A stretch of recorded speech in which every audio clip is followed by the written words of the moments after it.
Môn này chơi nhiều free pani pipang yang terbuat sang hàng lại khắp yên đoạn về đạo bộ có lại lần chặt ở Việt Nam hàng lần chặt địch ngáo có mạ đoạn lên từng cơ lại xịm lè lại một nơi đây có lại quý bông lên trong vật có lại thì đâu càng càng lần chặt cái nhục phù đó là một đích nhố mạ đoạn nhiều mạ đại ngàn hàng Mỹ lại càng Mỹ dữ thì nhiều có lại từng hàng lại phù đó Trung Quốc dăm này năm bạn nằm bộ chính Trung Quốc lại nhố chính như lẽ xa đáng hiện tại là như tùy trọng đáng thì nhớ đang có sàn tầng thì nhớ đừng giờ nên là bình nhua hơn này lại bằng lận là Việt Nam hơn này là hoặc là càng phải từng hàng bên quốc kia đã Trung Quốc mạng quay à lên trong lum ta lại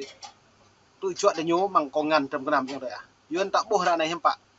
nhiều càng mạng hợp tác có thể lấy xịm leo chặt địch nhau lên nắp này á lên chặt địch nhau chào có thể đâu có nhớ vật lấy bạc sau này ca thâu bờ đạp mút hạ bờ đạp bù một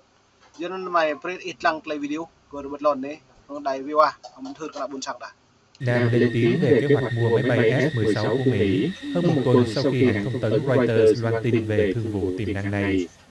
Chúng tôi chưa có thông tin về việc này, người phát ngôn Bộ Ngoại giao Việt Nam Phạm Thu Hằng nói tại cuộc họp báo ngày 5 tháng 10.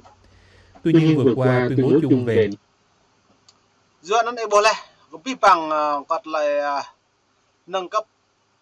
Việt Nam với Mỹ có thể là sĩ trong cái năm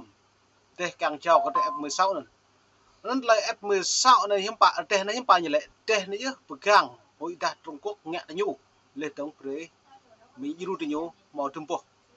nó như lệ này tuy nhiên vừa qua tuyên bố chung về nâng cấp quan hệ Việt Nam Hoa Kỳ trở thành đối tác chiến lược toàn diện vì hòa bình hợp tác và phát triển bền vững đã đề ra phương hướng lớn cho việc hợp tác trong 10 năm tới và lâu nữa hơn với 10 trụ cột bao trùm tất cả các lĩnh vực trên cái bộ như lệ nó như lệ tung cùng hàng lại càng cái chấp hàng lại sim le hàng lại phi bong hàng cái chấp lần chạy bộ plot thôn bắt nạp từng hàng lại đi pian này nó mới về xem lăng rồi này Bộ Ngoại giao Phạm Thu Hằng nâng cấp quan hệ Việt Nam Hoa Kỳ trở thành đối tác chiến lược toàn diện vì hòa bình, hợp tác và phát triển bền vững, đã đề ra phương hướng lớn cho việc hợp tác trong 10 năm tới và lâu hơn nữa, với 10 trụ cột bao trùm tất cả các lĩnh vực trên bình diện song phương và toàn cầu, bà Hằng nói thêm. Trước đó, hôm 23 tháng 9, Reuters dẫn hai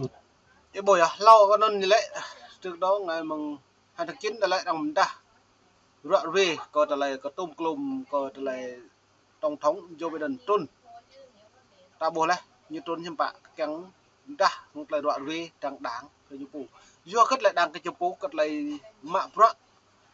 lên từ rồi cái Việt Nam hắn này lâu đi lại nhưng mà cái thủ đoạn này hiểm bạ chính bàn tốt nhiều dưới đến lại bàn tốt lại hàng lấy cái thủ thì nhiều chính mừng Trung Quốc tới mong bàn tốt hơn chả Mỹ nó như bây chả Mỹ yêu tới nhiều cất lại để đầu vật nâng nọ trong cái năm luôn ta Việt Nam càng tăng cái chả Mỹ rồi này nên bị xem lăng ra này trúc hạ bữa đã màu màu một niệm đọc tập xem lăng lại bộ ra này tôi hàng phương thức có trở lại mở thông tin báo chí cảm thông lão tôi hạ một tùy nên tại lại phép này một đài VOA nguồn An Tường cho biết chính quyền Biden đang đàm phán với Việt Nam về thỏa thuận chuyển giao vũ khí lớn nhất trong lịch sử giữa hai nước từng là kẻ thù thời chiến tranh lạnh. Theo đó, một gói vũ khí có thể được chung quyết vào năm sau, bao gồm một thương vụ bán một phi đội máy bay chiến đấu F-16 của Mỹ cho Việt Nam khi nước này đối mặt với căng thẳng với Trung Quốc ở Biển Đông có tranh chấp. Tuy nhiên, thỏa thuận này hiện vẫn đang ở giai đoạn đầu. Nó phương hướng như vậy, càng thỏa thuận là mạ để qua đấy cho càng giờ từng hạt Trung Quốc đó, bởi anh đi Biển Đông. Nó ai nhận là đoạn này hiếm bạn Trung Quốc hiếm ác mực lại này, Trung Quốc nhà hí lần tầm chưa, giờ ta Trung Quốc hàng nhiều lại, dòng trời đuổi nhiều lại, lên tương lại phi bằng xịm lè lên đom nữ vì như giao dịch này lại lùm lại, giờ nó đã nhiều loại một Trung Quốc hiếm bạn, lên tương mạ tăng án hàng Mỹ, lên nhiều mạ để Parmi nữa bậc càng thì nhiều bãi này Biển Đông để đặt màu nhiều F-16 này, ai nhớ tùy bật đập từ mong này tương lai bắt nạp cả cho mong bây giờ mang thôn này mong này bắt nạp từng cả đã tùy nó lại tùy thêm bạn nhiều chắc chắn mà nhập khi càng hàng Trung Quốc nó đang xem lòng một và tôi hàng đoạn bên này với các điều khoản chính xác vẫn chưa được thống nhất và có thể không đạt được sự đồng thuận, nhưng đây là chủ đề chính của các cuộc đàm phán. Em mời có thể không đạt được tiêu chuẩn quốc tế. Cho nên là lại này lại nhiều nào có bút bài Hà Nội là nó tổng thống Joe Biden hàng Paul phải đoàn đại vô lê đoạn với cơ lại đối tác song phương hàng vạn vạn càng đi giờ nâng cấp này lại hiếm bạn nó cảm thật nó lại song phương và hợp tác này lại duyệt rồi nhập phụ tới đây nhập phi Trung Quốc có thể nhập mạng ngàn không chả Mỹ mạng ngàn chả Mỹ là mất đảng còn nước tới đây nhú phi Mỹ là mất nước còn đảng nên về Việt Nam hay là ta xem lặng hay này nhú băn khoăn có lại lần chặt cái nhập phụ này nhưng mà thao nói rằng ô hiếm bạn là tiếp nặng buồn sang cái nhập phụ do đã biết bằng pro này trong đáng nội bộ của nhiều này lông lay mày ta bộ này là bộ bộ đi nhiều hụi bộ trong Campuchia nhiều hụi Campuchia bộ mự các bên không ô rau nhiều hụi các không lên thằng ca bơ lệ ô mình mong đồng lu mà rột như xung quanh như cái nhiều bộ mò bộ lệ út hiện thì ngầm nhiều có năng này nhiều bay mà ngàn Mỹ thầu về lăng nhiều lên trống thấu nhiều pi đang có nhiều lệ lần trà đi cả tụi chung tụi nhiều mà do nó xem lăng từng có mấy rõ vi trà nên vậy. Chính thức giữa Việt Nam và Mỹ tại Hà Nội, New York và Washington trong tháng qua, theo Reuters. Nếu thương vụ hoàn tất, đây sẽ là bước ngoặt đánh dấu một bước chuyển hướng rõ ràng gần nửa thế kỷ sau khi chiến tranh Việt Nam kết thúc.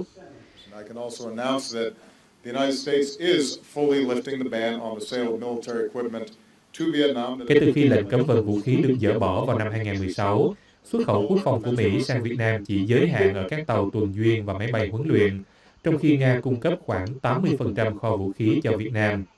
Tuy nhiên, trong những năm gần đây, Hà Nội có kế hoạch đa dạng hóa kho vũ khí của mình và giảm sự lệ thuộc vào Nga. Vào cuối tháng 10 hoặc đầu tháng 11 tới, Reuters đưa tin hôm 6 tháng 10. Do nên bộ đã này hiện tại sẽ tập công bình hàng lần cha nhờ người phú trọng tập phù được nhiều lên tới mức mà hiện tại mức cất lên này nhầm ác mà cho nên Trung Quốc tầm như rụng người hi lên tầm như cái biết bằng như không tốt liên hàn bởi này đầu quốc đầu in có kèm Campuchia lên tới đầu như tôi nhận liên hàn bọc này là lại hiện tại kèm đầu quốc cho nên hàng này lại hiện tại Campuchia thúc giục Trung Quốc thúc giục Campuchia về mạng cái lệ như giáo lần trà bởi anh đi Việt Nam mỏ đi cả máu lấy luôn như giáo micron những thằng này lại đang bu tươm con nào là lại tuổi Việt Nam dần là Hà Nội là như một lần não có năng nhiệt độ chẳng chay lần trắng phố đôi giờ là pít bằng đang dựa bằng lại làm a hàng lấy cút mốc rồi mạo tươm đang còn căn quay đùm đã ra lao đi giờ cất căn quay đùm đã ra lao như giáo ba nước Đông Dương mà nó lên liên quan cặp lần trà micron như vậy nên tại bộ này là những hiện tại nhiều lùm ai nên biết có trở lại nào Trung Quốc nhiều lùm Trung Quốc mà nào chả mi nhiều lự là chả mi mà giờ nên hà này những vấn khoăn muốn này những bậc thâu nó nghẽo ta lấy ngoại giao lại hợp tác lại xịm lèm đồng nọ Mỹ lao đi hàng nhau lại chính kẻ thù giờ hà này là hiện tại nhiều càng tôi hàng ta lại mút nơi lại xịm le lên lòng nhà hị lui pít cất lại sát đứng đã lao đi mạng mình nạp trong chuẩn bị giạt lại phí bằng mạng ta gan đây càng lần chặt cái nhấp bổ do nên đứng đã lao đi nhiều hàng Mỹ lại hàng rồi đôi bên Trung Quốc này tham rồi hắn này đang lại Trung Quốc đang lại rồi có nhiều do gật do cả đảo Hoàng Sa Trường Sa lấy vắt cấm nửa nhấp bổ bằng đứng đã lao đi ngã luôn Trung Quốc này do nên hà này đã buộc người phú trọng bình quân bằng trong cái bộ của đảng dạ này nó trong say cấp rồi có lại cái dây thoát yang lại khuất mắt từ nhiều có lại mạo phọn này mệt vả có lại rung rang hiếm bại từ nhiều tui mạo pran chẳng chê như từ lư Trung Quốc lại từ mút mà nào đấy hàng lại ngui qua đi ngui này tôi đã bộ nhiều brain lại bình nuôi trong nó bộ cái đảng Nahrem tư tưởng tại nhiều kẹt kế đáng nặng buồn sàng mẹp lô châu này và Trung Quốc bữa nay là mẹp lô châu Trung Quốc này chỉ cái mạ cái ngắn hàng chặt mì đừng hiếm bại là tài chính đã bộ lại này chính nếu ta lại lần chào Việt Nam tôi buộc mừng đi Việt Nam tương lai có nhiều bom máu tồn tại nó xem lăng lại vào này được. Hãng tin này dẫn lời 4 người am hiểu về các cuộc thảo luận này cho biết công tác đang được tiến hành nhằm đưa ra một tuyên bố chung trong chuyến thăm của ông Tập. Hai nguồn tin nói các bên đang thảo luận về việc cùng nhau tồn tại trong một cộng đồng có chung vận mệnh, một cụm từ thường được ông Tập sử dụng và một số người không đồng tình. Hai nguồn tin cho biết các quan chức Việt Nam thận trọng khi đưa cụm từ này vào tuyên bố chung. Nguồn tin thứ 5 của Việt Nam cho biết tuyên bố chung có thể sẽ bao gồm cụm từ trên, Theo hai nguồn tin, điều này có thể được hiểu là sự nâng cao mối quan hệ giữa hai nước, nhưng không rõ điều đó sẽ đòi hỏi những gì và những thỏa thuận cụ thể nào có thể được công bố. Khi được hỏi Dua này tak boleh ketlai de pipang pro ka bot hau krao ketlai tua kah lancar này ketlai công bố bờ dah thỏa thuận bay như càng mạng Trung Quốc hàng lancar con đừng lên từ nhiều phố như vậy nó đặc xem lăng ketlai rung rang lancar Việt Nam hàng lancar Trung Quốc lên trong hàng Mỹ bay như càng mạng duyên đặc xem lăng ketlai trục này một niệm nắp lancar sát này rung rang from ni pipa